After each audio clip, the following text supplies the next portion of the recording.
Welcome to the Perfect Life Awakening Show, hosted by Royce Morales. Royce has been a transformational facilitator, teaching groundbreaking, spiritually based courses for more than 4 decades. She is the author of 3 books about her teachings. Join Royce as she takes you on a journey into how to live your best life and find your true purpose through discovering the origins of subconscious, disempowering notions and releasing them. She talks with experts and inspiring people just like you who learned to trust their intuitive inner wisdom, which led to life-changing shifts.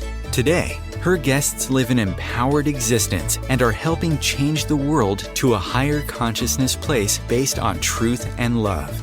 You deserve to awaken to, align with, and embody your true self and live a life filled with love. Transform yourself from triggered to empowered and create your perfect life.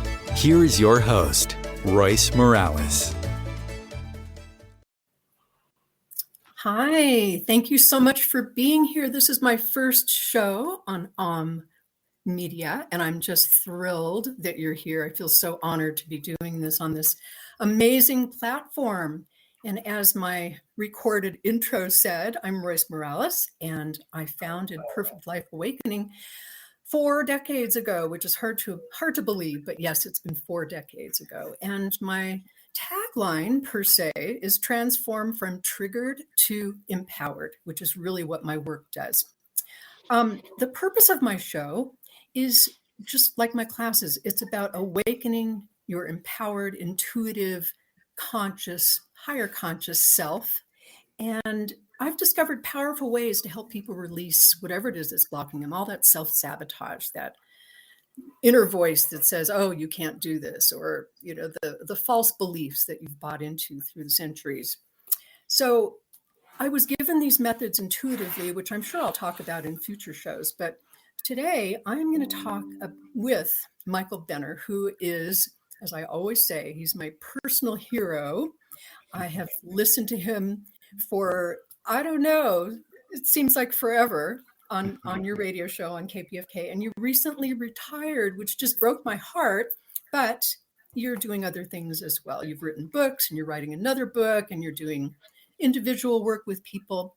So today I wanted to talk with you about purposefulness, and I want to get your take on it. But before I do, because I know how much you love to talk, I want to talk a little bit about my viewpoint about purposefulness, living a purposeful, meaningful life, which are kind of 2 different things, but we'll talk about that. So what I believe about purposefulness is that all of us have some specific reason for being here. And it doesn't have to be save the whales and find a cure for cancer. It could be something small. It could be, being an amazing higher consciousness trash collector. So it's something that we're meant to do. And I think in our world, people are starting to awaken to this. And I think people that have chosen, and I know that on some level we have chosen to be here during this crazy, challenging time, to bring something important to this world, whatever that is. And I think in the bigger picture of things, we're here to awaken higher consciousness, love, as opposed to living from fear. We're here to live from love. And I think all of us have a role to play in that. And I find that a lot of times my students arrive in my courses and they're upset and they're angry and they're hopeless and they're confused. And I find that once they realize that some of the reasons that they're feeling that way is because they're not living a purposeful life. They're not doing what they're supposed to be doing here. And some of that stuff starts to resolve just instantly by discovering their true purpose. I know it certainly did for me. And we have all kinds of weird and interesting ways of being awakened to our purpose. Boy, I could tell you stories about how I was awakened, but we're here to talk to Michael instead about his. Anyway, so we do know our purpose upon arrival, but we forget. We get stuck into all this physical stuff and all these fears, and then we forget and we wonder why our life doesn't work and why we're angry and confused and hopeless all the time, like I was saying before. So I do find, and then we'll go right into what Michael Benner has to tell us, but I do find that when you do discover your purpose, it becomes a stable sense of joy and happiness.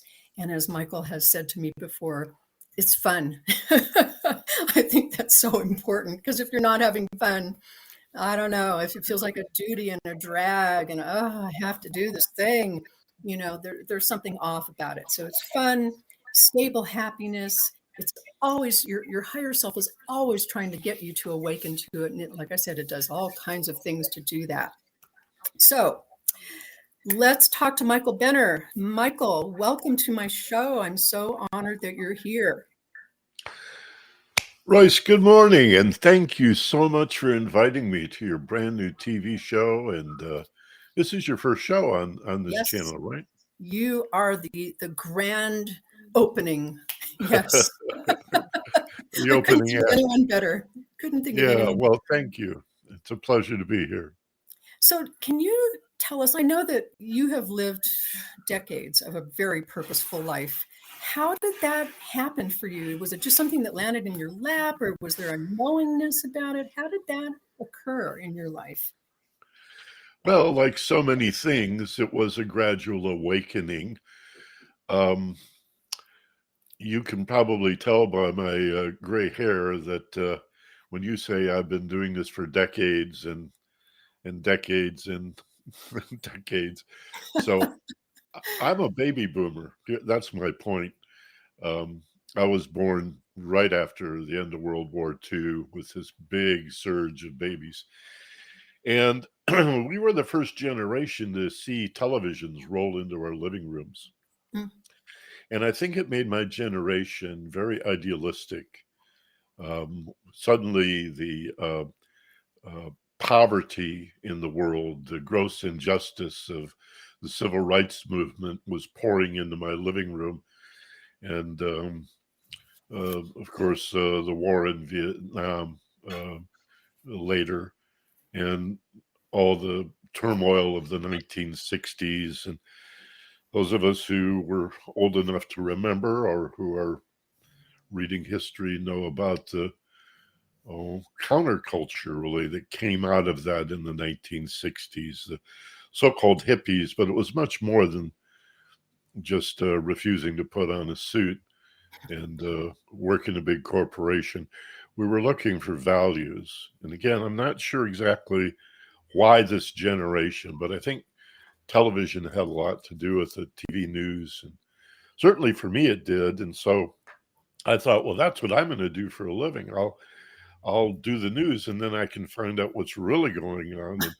And I'll get on the radio or television. People told me I had a perfect face for radio. So I went with radio, and I thought, I'll tell the news. Well, Royce, after about 5 or 6 years, I realized all I'm doing is reporting government stuff. Mm-hmm. And this is not the truth I was looking for.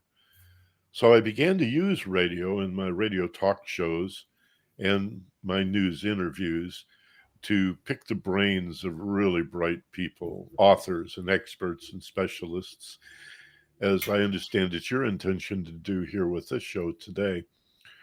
And so I became really interested in first psychology, and positive psychology was just burgeoning in the 70s and 80s. Until that time, psychology was pretty much focused on abnormal psych. Mm-hmm. But somebody along the way, again, part of this revolution of the 1960s, said, wouldn't it be nice to study healthy, happy people and find out, what are these people doing well? What are they doing right? And that fascinated me. And then there was the Aquarian conspiracy era and this whole idea of a major quantum leap in consciousness. And I thought, that's the truth I'm looking for. So my interest in Eastern philosophy and Western philosophy, and as I mentioned, psychology, sort of fueled me and informed me along the way. And I've always followed that passion and found my purpose in that. Mm-hmm. Wow. So you're talking about the Age of Aquarius? That time span. That's what the book Aquarian Conspiracy was about. Sometimes it was called the New Age, but that always felt funny because so many of the principles are timeless. Yes. In fact, my radio show, my podcast, and pretty much everything I do now is labeled Ageless Wisdom Mystery School. Yeah. So ageless wisdom is a term, or ancient wisdom, or it's also called the perennial philosophy, or Prisca Theologia. And this is the idea of a global philosophy, a quasi-religious but really non-religious approach to spirituality that predates even religion. We find it in indigenous peoples around the world and in shamanism. And if you begin to study mysticism, you find this consensus around the world that stands apart from and outside of religion. For the most part, there's some overlap, but it's absolutely fascinating, the nature of the soul. Who are we? What are we for? Why are we here? And to study that in all cultures and at all times is fascinating. And we do see this this link, this consensus, that this thread, this golden mean that runs through it all. Yeah, yeah. And I definitely think that golden mean that floats through it all is the fact that all of us do want to discover why the heck we're here. You know, it's just Well, we'd like a little meaning. I think the what we're conditioned, of course, to do is be worker bees. And we're tempted by all the wonderful luxuries of the modern era and the technology, the computers, and, you know, our iPhones, and just streaming music and video on demand. And my God, I remember the first time I got a TiVo and I could rewind live TV. I was just, oh my God, I'm in heaven. Life changed, yay. But there's got to be more Yeah. than earning and spending and producing and consuming. And we all know the old joke about you can't take it with you, but it doesn't seem to affect our behavior. That's true. Yeah. We're doing our best to acquire, to repair and replace and acquire more, as if we could take it with us. It does beg the question, what can we take with us? I think that's a good question to ask. What could we take with us in all seriousness? And maybe we could devote a big, significant part of our lives to developing that. Yeah. I think, you know, on some level, I think people are kind of obsessed about that, you know, and they don't even realize it. I know that a lot of times people say to me, oh, I never really thought about the fact that I'm a spiritual being. And it's like, well, how could you not? It just blows my mind that some people are so oblivious or so unconscious in that way that they don't even think about it. But I know that, you know, I always think I have this thing that I do in my classes where I say, okay, imagine your deathbed scenario. Now, what would you be saying? What would you be doing? What would you be regretting? And I know that probably the biggest thing that we would be regretting is the fact that we didn't live a purposeful life, that we didn't manifest what we were supposed to do here, you know, and whether it's save the whales or keep our house clean or pick up garbage, there's something that we were supposed to do and we knew it and forgot. And we're lying there dying going, I blew it once again. So. I think that one of the big regrets that many people will have, I don't disagree with you, but I'll say it a little differently, that my life is almost over and I forgot to pay attention to most of it. Yeah, forgot to be present. Because I was lost in regrets about the past, reviewing and trying to relive my past as if I could heal it or fix the trauma or somehow escape the pain and suffering that I carry with me. People think we're victims of that, but we're not stuck in it. We carry it with us. Yeah. And why we do that, you and I can talk about more. Or in the future, constantly planning or wondering what's going to happen next and how I can influence what's being done to me. And of course, every moment we spend thinking about the past or dreading the future or even planning the future, those are moments that we're missing reality because the here and now, the eternal nature of the unfolding moment is the only reality. The past and the future are just dreams in our heads. They're just Yeah, imaginings. They're not real. yeah, that is true.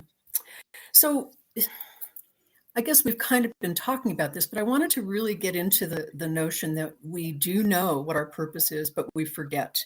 And I know that when I work with people, one of the things they get in touch with is, joining in with this body, and how we immediately go into this fearful place, and it's got to survive, and we've got to do this, and we've got to get approval, and we've got to get love, and all of that stuff that we do. And it causes us to just forget or bypass or ignore what our higher consciousness is telling us we're here to do. So do you have thoughts about that? Yeah, I don't think there really is any attainment here. Life as a journey is, God, such a common allegory or model, as if we're all going someplace. We're trying to attain something or develop something.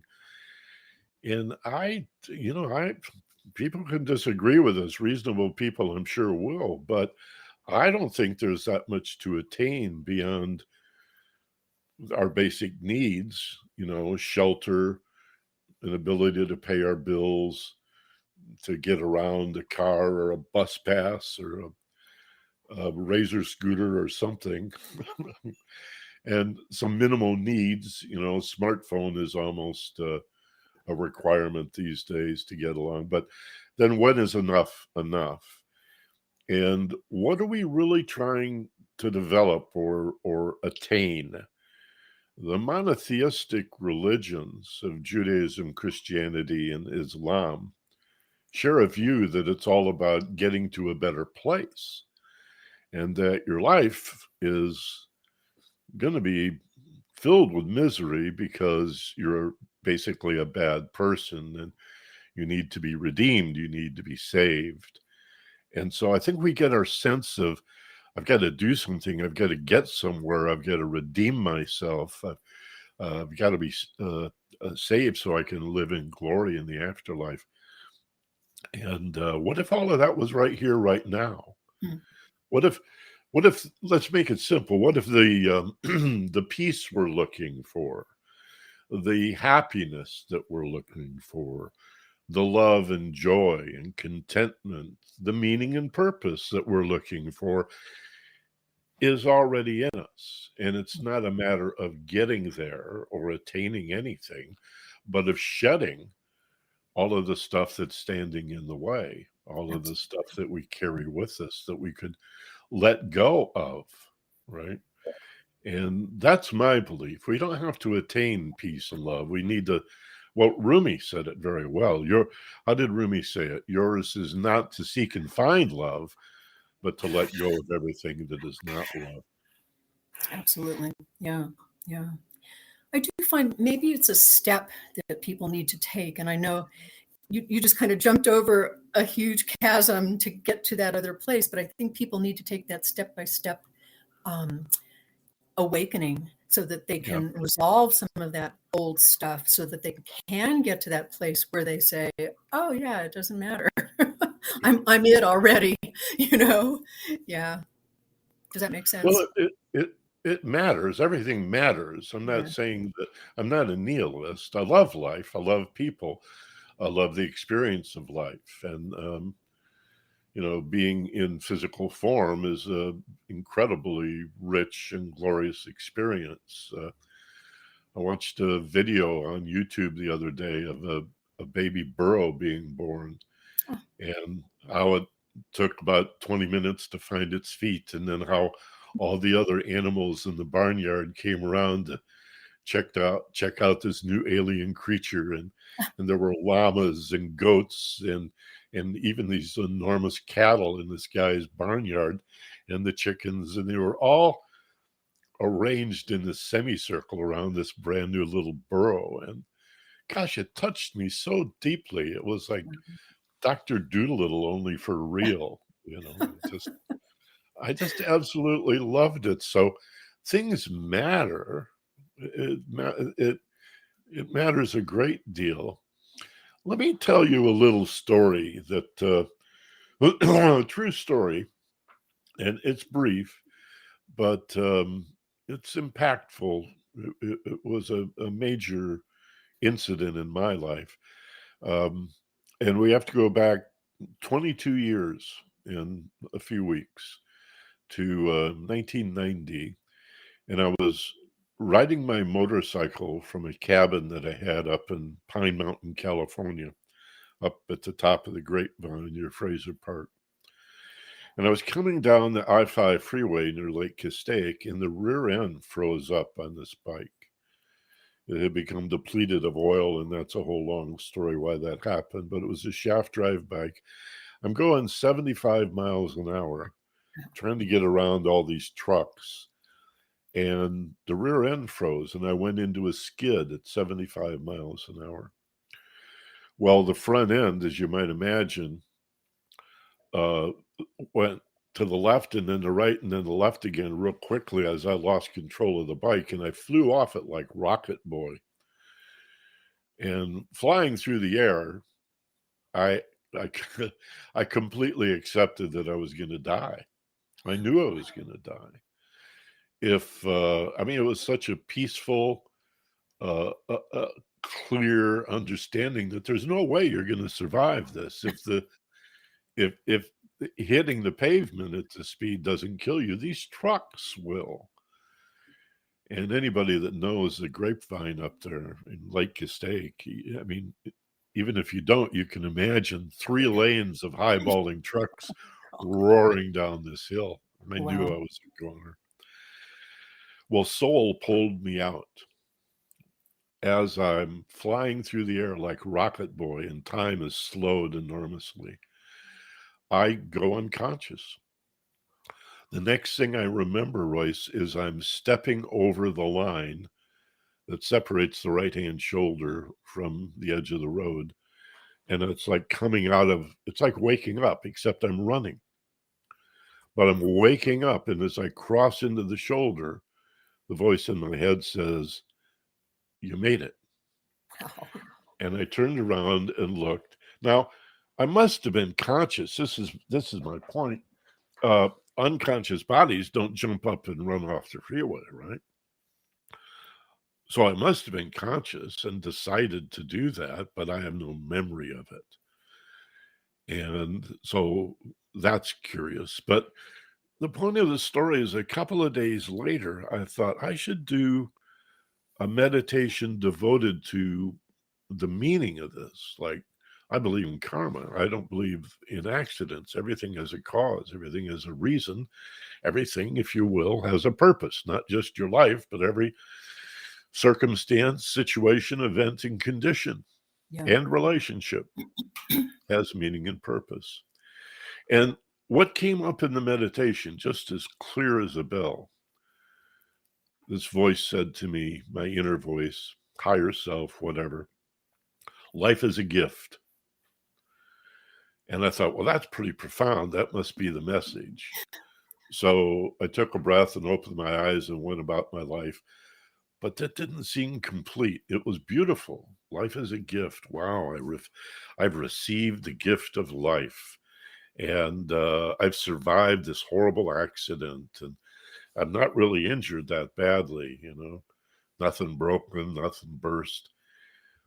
But it just didn't feel complete. So I did another meditation a day later and opened my mind once I got into a nice deep level and held the question in my mind. I heard the message, life is a gift, but is there more? Like, what am I supposed to do with that? And I sat there quietly for a few moments, and the voice came again, and it said, Royce, give it away. And then it all made sense to me. I thought the first message was life is a gift that I have received twice. Once when I was born, once when then again when I survived. That's not what the message was. The message was life is a gift that we are to give to others. Wow. that the meaning and purpose of our life, if you don't mind me jumping to the point here, is to be of service to others. Now, we have to develop ourselves first. You know, like that old story of the air mask and the oxygen mask on the airplane. You've got to put yours on first if you're going to be of any help to anybody else. So we need to develop ourselves. What am I going to give to other people? What do I have to offer other people? And it doesn't need to be much. It could just be a little kindness. It could be a little patience or a little more tolerance. It could be butching up when you're in a funky mood and not bringing everybody else down around you, but sort of make the best of it, knowing your mood will pass. It always has. Everything does. And then there are really big sacrifices that we can make for other people. But I think we both know that there is no joy greater than that which accrues as a result of really helping other people, regardless of whether you got anything in return for it. Even gratitude or appreciation, I think even that's asking too much. Then it would be a swap. To really give is to need nothing in return, and to even do it anonymously so that nobody knows. Yeah. What a beautiful story. I love that. That is just perfect. So we're going to take a little break. I am talking with Michael Benner, and we'll be right back. This is the Perfect Life Awakening Show with Royce Morales. OMTimes TV. Imagine becoming a super influencer. Reinvent yourself, invest in your brand, and then manifest your success with a robust spheric approach. OMTimes Media and Broadcasting offers a unique and multifaceted way to become the spiritual and conscious influencer you deserve to be by putting your message across our powerful platform with its proven record of integrity and excellence. Through our produced shows, OMTimes offers the opportunity to become a social media TV personality, a radio show host, an OMTimes magazine columnist, and a syndicated podcaster, all in one shot. By live streaming your show on OMTimes TV and broadcasting it across the extensive OMTimes radio and TV networks, you become more than a host. You become an ambassador and a force for positive change. OMTimes. Open yourself to the possibilities. When I first saw Turtle, my heart was full. Now anything but lonely. We had this deep connection, this heart connection. He just wants to be close to you and part of your life. Every day with Turtle is a perfect day. When I'm holding her, it makes me feel calmer. I think everything he does shows how much he loves us. When we adopt a shelter pet, we discover they're a little bit of a lot of things. But they're all pure love.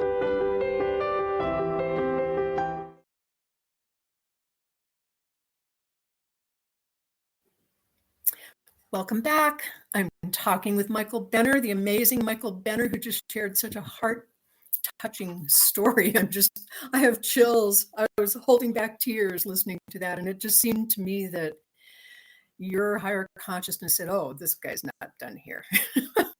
he has 20 more, 40 more years of broadcasting, whatever the date was, 40 more years to enlighten the world as to what's really going on, which kind of leads me into, I know I mentioned this earlier, but I want to talk with you. Why do you think all of this stuff is going on in the world and people are starting to awaken and the consciousness is shifting finally? You know, the new age or the age of Aquarius, I think it's really upon us. And I think that discovering our reason for being here, whatever it is part of that. Do you agree with that? Oh, yeah, most definitely. These are accelerated times. Yes. And the thing we need to understand about this from a metaphysical or spiritual point of view, I think, is that nothing exists without its opposite. You see this in the yin and yang of Chinese Taoism, for example, the idea of not just balance, but polarity. You think of a bar magnet as having opposite poles. And if you've ever played with bar magnets, you know, the poles are exactly opposite. Like poles repel and opposite poles attract. And yet there's one unified, and we could say, I guess, harmonious magnetic field around that bar magnet. And the yin and yang symbol says the same thing. There is the black side and the white side, but there's a dot of the opposite in each. So it's never exclusive, all black or all white, all yin or all yang. And plus there's a wave that goes through it. All spirit, all energy vibrates. And so anything that vibrates has a peak and a trough, or a crest and a trough, a positive and a negative, a yin and a yang. And then the circle is proscribed in Taoism, or that symbol is proscribed by a circle, which suggests wholeness and unity. And we see this in riding a bike, for example. When your legs go up and down, back and forth, your feet go around and around. So what looks like back and forth is actually a cycle.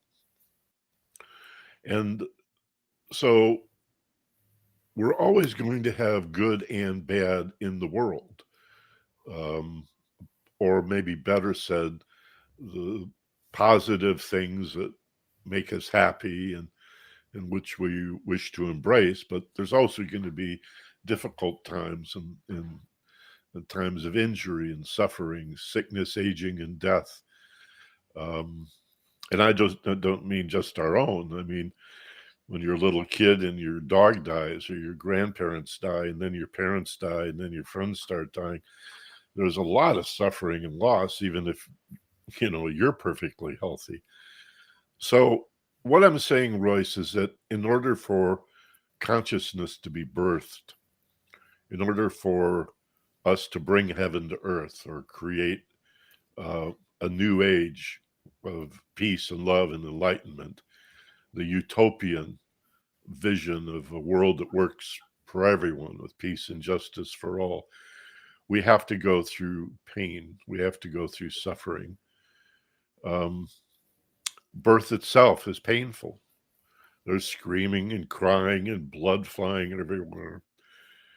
And so it needs to be. That's the way things need to be.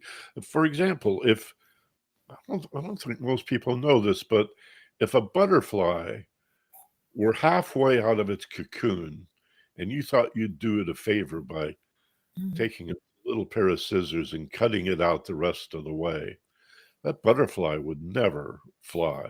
Yeah. It needs the struggle of coming out of that cocoon to force the bodily fluids into the wings to strengthen. And so adversity and our problems make us strong. They promote learning. They promote compassion. They promote understanding of ourselves and others. And so just before something really wonderful, there has to be some real dark challenges and some scary times. Yeah. I think that's what we're going through. In Eastern philosophy, there's this idea of the Kali Yuga. These are great epics or ages, and we're in the Kali Yuga, which is very dark times. Our sudden burst of technology has far exceeded our maturity. And so we have all this incredible science and technology and no idea what to do with it or what it's really for, except to make more stuff and fill the landfills and poison the oceans. And one of the things I find curious about science fiction books is the technology always speeds ahead in a science fiction book, but the emotional maturity of people never seems to grow. And that's a missing link. We're going to have to grow the mind and the heart, which is consciousness. That's awareness. That's what we're talking about. To be more aware, more self-aware, to pay attention, to notice what we notice, and be about the business, the business of awakening, which is the name of your show, Perfect Life Awakening, right? Yeah. I like that. That's a new word you just invented, the wisness. Wisdom and business together. The business of wisdom is wisness. Yeah, that's great. So yeah, it is. It's about paying attention. And the fact that you meditated and asked, what the lesson or what you were supposed to get from that motorcycle experience, and you got that answer, that's what we all need to do, and the answers are there and we can get them. And it's just a matter of asking and being present and trusting and listening. One of the things that I emphasize, and I bet you do too, what I know of your personal work and your training, is the development of intuition as a complement to logic. Logic is a wonderful thing, but it's mostly deductive. I won't go on about this, but there is something called inductive logic, but it's not very logical, and it's very easily misunderstood and improperly used. Almost all logic is deductive. You start with a general and you go to a specific. You take things apart. But how do we put them together? If we have a bunch of observed details or specifics and we want, maybe we feel that there's some connection here, something unifies all of these separate parts, but we're not sure what it is. We have not been taught a way to do that, to use our imagination, create creatively a higher brain function for realizing or promoting that aha experience of illumination. That, the thoughts that arrive full blown. 30 years ago, I interviewed the author of a book called The Crack in the Cosmic Egg, incredible book from the 1970s. Joseph Chilton Pierce. He was a humanities professor. And that's how he described intuition. Thoughts that arrive full blown. You know that feeling? Yes. It's a coming of light. It's the inside of your head is illumined. And you suddenly see what had been there all along, but you just hadn't seen it before. Yes. Mm-hmm. That is intuition. And it is not illogical. It is non-logical. And it is what I employed in that meditation. That's when you sit quietly and listen. All you have to do is hold the question gently in your mind. Remember, Christ said, ask and you shall receive. Knock and the door shall be opened. A lot of prayer is about petitioning, but how much of it is followed by contemplation, where we listen for the answer? maybe like my first meditation, you get up too soon. We can develop that intuition. Indeed, if we want to accelerate our growth, find our purpose, meaning, and be most effective in this life, and enjoy the happiness, the simple joy and happiness for no reason that accrues, we really have to develop intuition and work with teachers like you to do that, because somebody's got to teach us. You can't just figure it out yourself. That's true. Yeah. As you're talking, I'm remembering how when I was told, the universe told me in no uncertain terms that I was supposed to be teaching, and I just thought, oh my God, that's crazy. I was painfully shy, and I didn't believe I knew anything, even though I'd been studying and developing my spirituality and my intuition and all of that for my entire life. And it just all fell into my lap very spontaneously. But what I realized was, when I was probably 3 years old, I used to invite all the kids on my block to come and sit in front of a chalkboard, and I would teach them stuff. And it was like the greatest joy. I loved doing that. And I had totally forgotten that part of myself. And you thought, oh no, I'm shy. But no, I started teaching at the age of 3. So yeah, I think that we all know these things about ourselves, but we forget, and we, go in a different direction, and we're miserable. So yeah. Well, everybody has something to share, something to teach, something to offer. We've got this fingerprint evidence and now DNA proof of our individuality. our absolute uniqueness. We've always heard that no two snowflakes are alike. Why would the universe do that? Why is the universe going out of its way to avoid duplication at all levels and in all forms? It suggests a reason, or there must be a reason that each of us is unique. And it occurs to me that it may be somewhat like a big jigsaw puzzle where maybe we have a 1,000-piece jigsaw puzzle, and every piece is a different shape and carries different information. No two pieces are alike in the jigsaw puzzle. Yeah. And yet, if even one were missing, if we put that whole puzzle together and realize there's one piece missing, I suspect we'd probably throw it out. Yes. I think that speaks directly to not only the importance of every single living being on this planet, but the essential nature of our individuality. That means everybody has something to offer. You were made and put here for a reason. There's a mission. There's a job to do. And it's not just earning and spending and trying to keep your head above water until you die. There's something really profound going on here. Yeah. But we have to consider what that says about who we are, not just what we do, but who are we and what are we for? Yeah. You see, to say we are spiritual beings is simply to honor Einstein, who said, hey, everything is energy and mass, material stuff. This computer that we're talking on, this microphone, this chair, my cup of coffee, my phone, it's all energy. Everything is energy. Yeah. And energy cannot be created or destroyed. That's what spirit is. Yeah. Right? It's just energy. And the idea that spirituality conflicts with science is absurd. Science is coming to the rescue and saying, you crazy old mystics, you've been right all along. Consciousness is awareness is everything. Awareness. Wake up. That's what it's all about. Notice what you notice. Be mindful. Be aware. Stay right here, right now, and watch. Don't be the thinker all the time. Be the watcher. Yeah.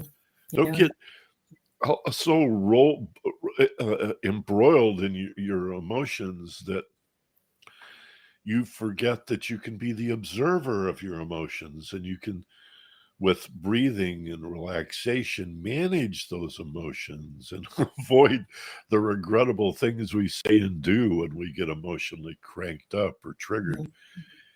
And there again, I'm singing your song. Didn't I see something in your promotion for this TV show about going from being triggered to empowered. How did you say it?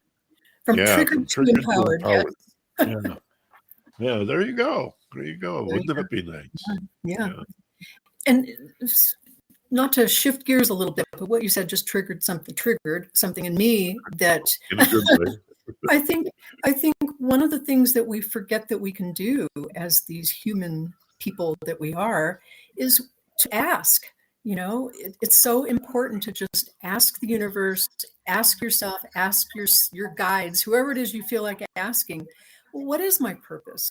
And I always tell people, be careful what you ask for, because you will get an answer. The universe is a yes machine. It's designed to give us answers. So once you pose that question, you're going to find out what your purpose is. And it could be flying off your motorcycle to find out, or it could be, you know, in my life, it was people arriving in my living room saying, oh, you have these things to teach us. Come on. So just ask and trust. Yeah. Like I said before, asking you shall receive, knocking the door shall be open. Questions. Now, again, my background is journalism, so I was trained to interview and ask questions. And I love asking questions. It requires that you be a good listener. And in in the listening, then the follow-up question comes. That's what you're doing right now in interviewing me. You could have a list of questions, but as soon as I say something interesting, you'll say, "Oh, well, let's follow that up. Let's go over there," right? And you toss the list away. Questions in many ways are more powerful than the answers. To ask the right question and to keep asking questions, to wonder. I mean, the word wonderful means to wonder, to ask, to inquire, to seek.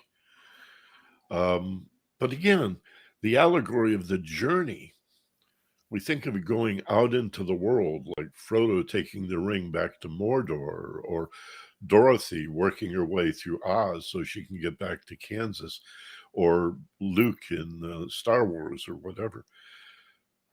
But we're talking about an inward journey, which requires us to close our eyes, our physical eyes, and open the mind's eye, the third eye, so-called.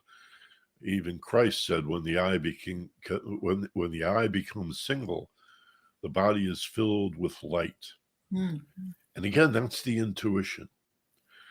The intuition in meditation may come like the dawn, slowly, gradually, the dawning. We even have a phrase, the dawning of an idea. And the light comes in very slowly, allowing you gradually to see what was there, but you hadn't seen until now, about yourself, about who you are, about meaning and purpose. Sometimes it's quite lid lifting, you know, there's this light bulb pops on. That's another archetype for a great idea. You see the cartoon, the little light bulb appear. Right? Same thing. It's the light. Now we're illumined. Oh, I see. It was here all along. But or we may be thunderstruck and the whole top of your head blows up. But the coming of the light, that's exactly what it's like. Going into a dark room and either flipping the switch or fading up the dimmer. Oh, now I see. And that is not taught in schools. All this concern about concentration, but very little teaching about the nature of awareness and intuition. Nothing. Yeah, just memorize those facts. That's what we're supposed to do, right? It's got to change. It's got to change. Yeah. So, gosh, I have a list. Speaking of lists, I have a list here of questions to ask yourself to see if you are on a purposeful path. And I'm not going to read all of them because there's a lot of them, but just a few are jumping out at me. The first question to ask yourself, do you feel joyous when you're doing it, even if it's challenging? You know, I find that there is nothing that gives me greater joy than teaching and doing these interviews. Do you feel enthusiastic? Do you feel energized? People say to me, "Oh my gosh, aren't you exhausted when you're done teaching?" It's like, no, I feel energized. I could walk on the moon, you know. Do you feel better about yourself, more empowered in other areas of your life? Does it feel right? Even if it's hard, even if it doesn't make logical sense that you're doing this. Do others, and I think this is an interesting question that maybe our listeners can ponder, do others question their purpose or their existence when they're around you? You know, do they start thinking, well, maybe I'm not doing what I'm supposed to be doing because I'm watching you over here? So there's something that maybe they start questioning themselves. Does it matter to you that you ever get recognition? You know, if you never make a dime doing this, and nobody ever says, "Wow, you're an amazing broadcaster, Michael," would that matter? Would you still do it? You know, I think that's an important question. Let's see what else I have on my list. Oh, does it kind of come effortlessly to you?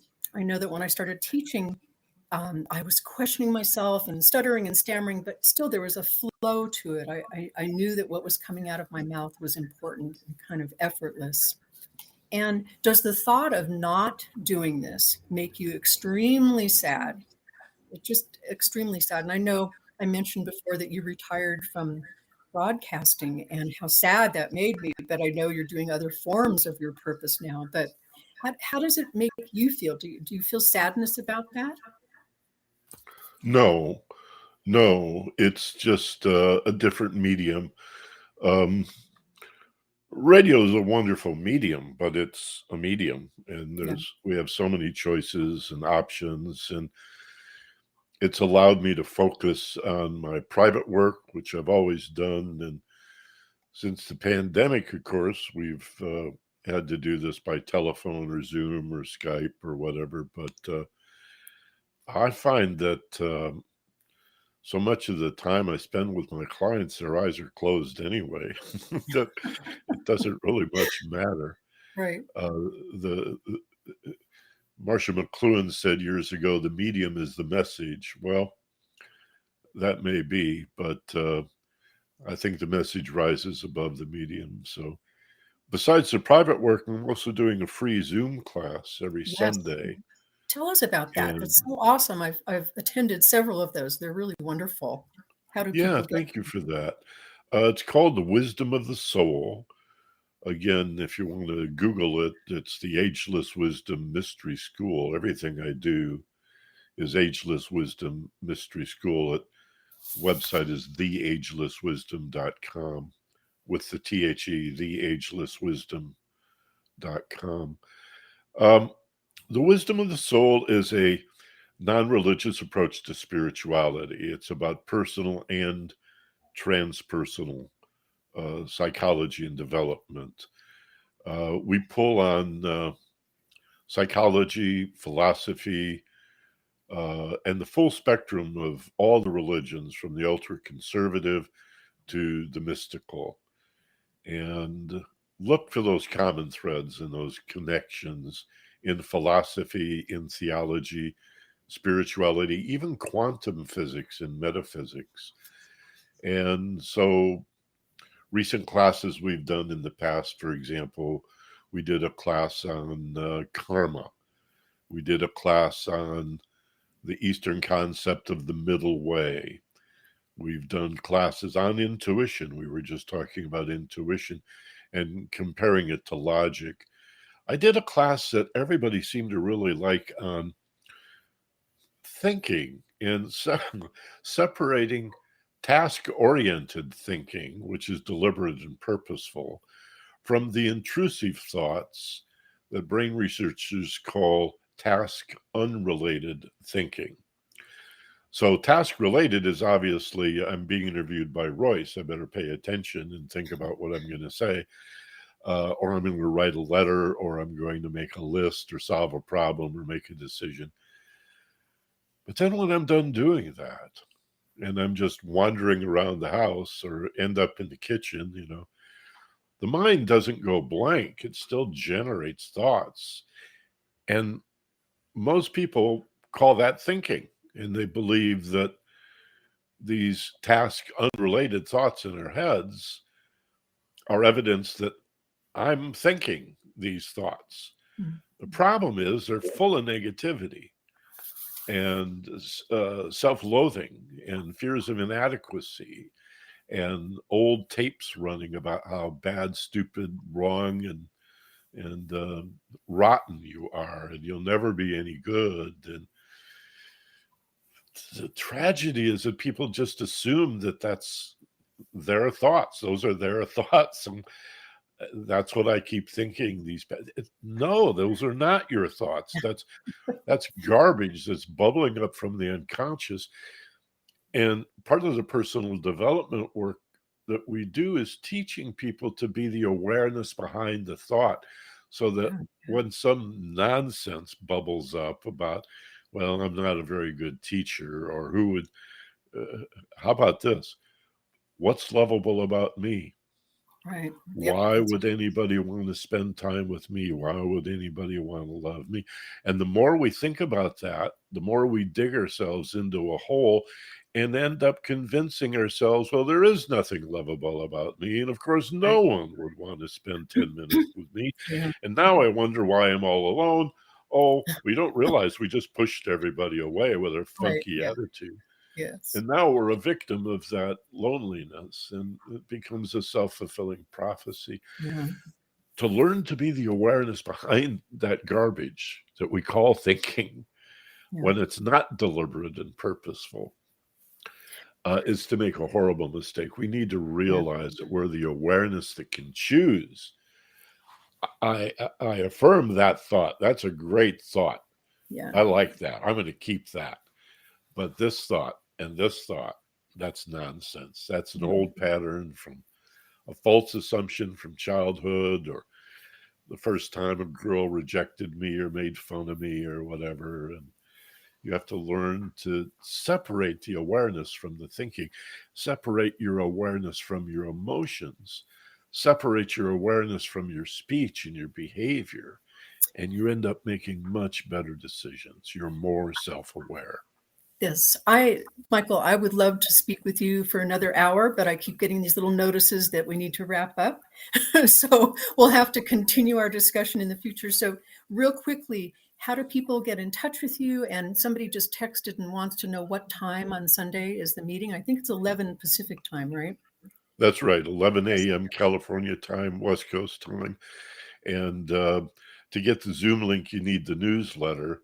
And to do that, you simply go to the site I just gave, theagelesswisdom.com. Yes, thank you so much.